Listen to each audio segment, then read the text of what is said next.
మూడు చేపల కథ.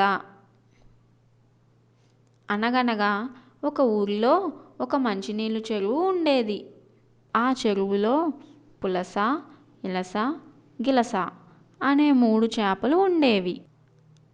ఆ మూడు చేపలు ఆ నీళ్ళల్లో ఈదుతూ ఆడుతూ హాయిగా జీవించేవి. అయితే ఆ మూడు చేపల స్వభావం వేరువేరుగా ఉండేవి.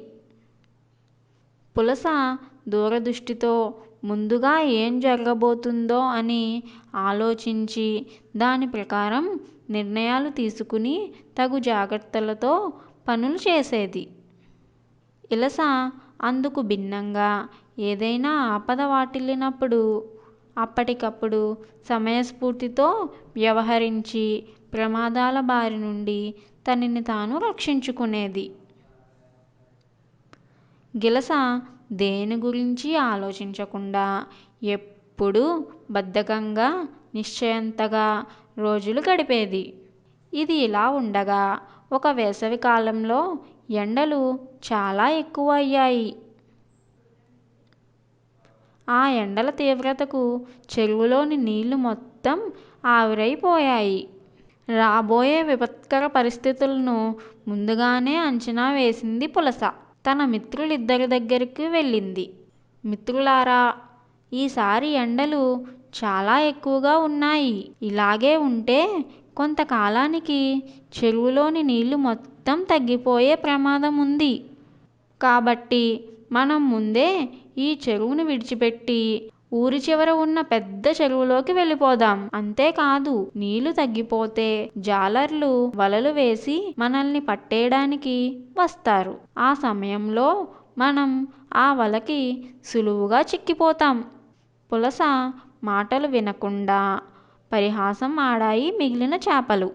ఎంత చెప్పినా వినకపోవడంతో పులస వాళ్ళ కర్మకు వాళ్ళను వదిలేసి పెద్ద చెరువులోకి వెళ్ళిపోయింది. పులస ఊహించినట్లే అంతా జరిగింది. చెరువులో నీళ్లు మొత్తం ఎండ తాకిడికి కొద్ది రోజుల్లోనే తగ్గిపోయాయి. చెరువులో నీళ్లు మోకాళ్ళు లోతుకు వచ్చేసరికి చేపలను పట్టే జాలర్లు వలలతో చెరువు మీద పడ్డారు. ఒక జాలరి వేసిన వలలో ఇలస, గిలస రెండు చేపలు పడ్డాయి. ఇలస ప్రమాదాన్ని పసిగట్టింది. దానికి వెంటనే ఒక ఆలోచన వచ్చింది. అమాంతం వలలోనే చచ్చిపోయినట్టుగా కదలకుండా ఉండిపోయింది. వలలోంచి చేపలను బయటకు తీసిన జాలరి చచ్చినట్టు ఉన్న ఇలసను చూసి, ఈ చచ్చిన చేప నాకెందుకు అని ఆ చేపను మళ్ళీ చెరువులోకి విసిరేస్తాడు. బ్రతుకు జీవుడా అంటూ ఇలస ఈదుకుంటూ వెళ్ళిపోయింది. ఏం చేయాలో పాలుపోక గిలస మాత్రం అలాగే ఉంది. ఈ జాలరి దానిని తీసుకువెళ్ళి తన భార్యకిచ్చి కూర వండమని చెప్పాడు.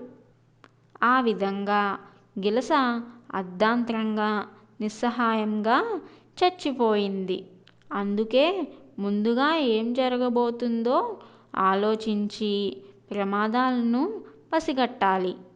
లేదంటే అనుకోని ప్రమాదాలు సంభవించినప్పుడు సమయస్ఫూర్తితో మెలిగి వాటి నుండి తప్పించుకోవాలి. అలా కానప్పుడు చేతులా కష్టాలు కొని తెచ్చుకోవాల్సి వస్తుంది.